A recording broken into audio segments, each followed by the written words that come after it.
Most people don't lose money in a crisis because they were reckless. They lose money because they trusted the wrong institutions for too long. They assumed banks were safe simply because they were banks. They assumed size meant stability. They assumed regulations meant protection. I've lived long enough and seen enough cycles to know those assumptions are dangerous. Crises don't announce themselves. They don't ring bells or send emails. They build quietly while confidence is high and caution is unfashionable. The smartest people don't wait for confirmation. They look for stress. They look for imbalance.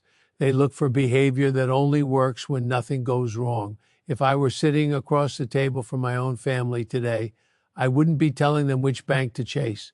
I'd be telling them which ones to step away from before the pressure shows up. Because when confidence cracks, it happens fast. And when banks fail, they don't fail politely. I've spent my life building businesses that had to survive downturns, recessions, and shifts in consumer behavior. I learned early that the biggest risks are rarely obvious. They hide behind complexity, leverage, and misplaced trust. Banking is no different. The first kind of bank I would avoid before a crisis is one that grew too fast without discipline. Growth feels impressive until it outpaces judgment. When banks expand aggressively, chasing deposits, loans, and market share, they often compromise standards quietly. Risk models get stretched. Assumptions get looser. Management convinces itself that the environment will remain friendly. Fast growth in banking isn't innovation, it's exposure. Every new dollar added quickly carries risk that hasn't been tested. When times are good, those risks look invisible. When conditions tighten, they show up all at once. I don't trust banks that built their success during a single economic environment and never had to operate through stress. Experience matters. Scar tissue matters. Institutions that haven't been tested don't know how they'll behave when pressure arrives. And by the time they learn, it's too late for depositors. I would tell people this. If a bank's reputation is built on momentum rather than resilience, walk away. Momentum disappears the moment conditions change. Resilience is earned slowly and revealed under stress. The second kind of bank I would avoid is one that depends heavily on a narrow customer base or a single economic story. Concentration is dangerous in any business, but in banking it's unforgivable. When too many deposits, loans, or assets are tied to one industry, one region, or one class of customer, the bank becomes fragile without realizing it.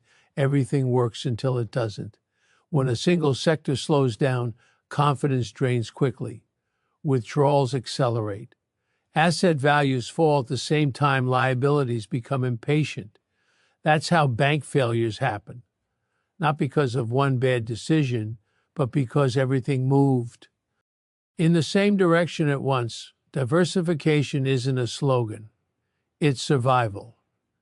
Banks that ignore it are betting that nothing goes wrong in the one place they're most exposed. That's not conservative. That's optimistic. I've seen companies confuse focus with dependence. Focus is strategic. Dependence is lazy.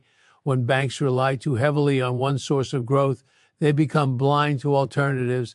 They stop preparing for scenarios that don't fit the narrative, and narratives collapse under pressure. The third kind of bank I would avoid is one that appears stable because it reports strong numbers, but achieves those numbers through excessive leverage and financial engineering. Complexity is often mistaken for sophistication. In reality, complexity is where risk hides. Banks that rely on intricate balance sheet maneuvers to maintain profitability are vulnerable when liquidity tightens. Models break. Counterparties retreat. Funding becomes expensive overnight. What looked efficient suddenly becomes fragile. I don't trust institutions that require perfect conditions to function. Real strength works under imperfect circumstances. If a bank's success depends on constant access to cheap money and favorable assumptions, it's not built for disruption, and disruption is inevitable. I learned this building Home Depot. We didn't design the business to succeed only when everything went right. We designed it to survive when things went wrong.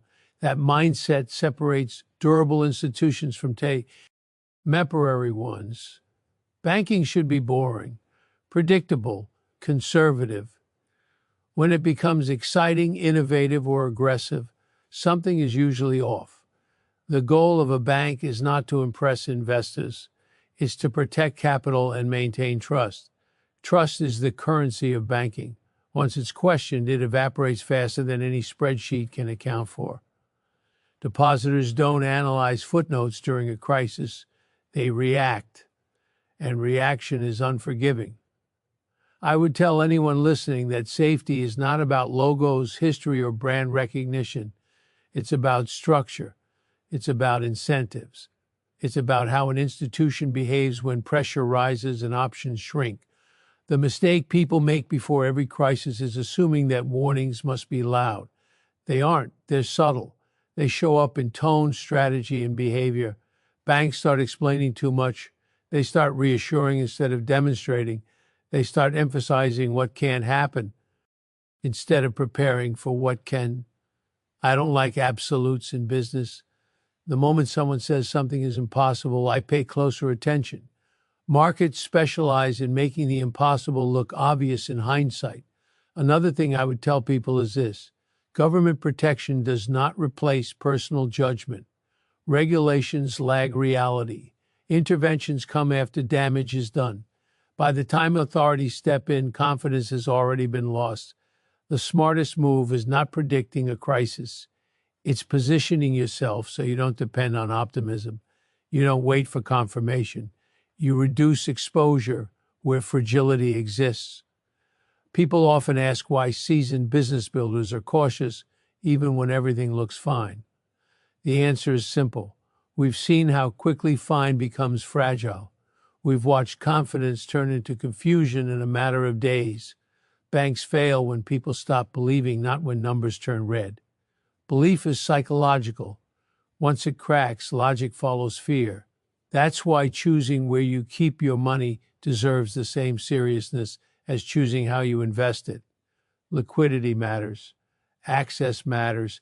Stability matters. I would never tell people to panic. Panic is expensive. But complacency is worse. Quiet preparation is the advantage most people ignore. Avoiding the wrong banks is not about fear. It's about responsibility. It's about recognizing that institutions are run by humans, subject to incentives, pressures, and mistakes. The goal is not to predict which bank collapses. The goal is to avoid structures that collapse easily. If a bank grew too fast, depends too narrowly, or relies too heavily on leverage and complexity, it deserves scrutiny, not suspicion. Scrutiny.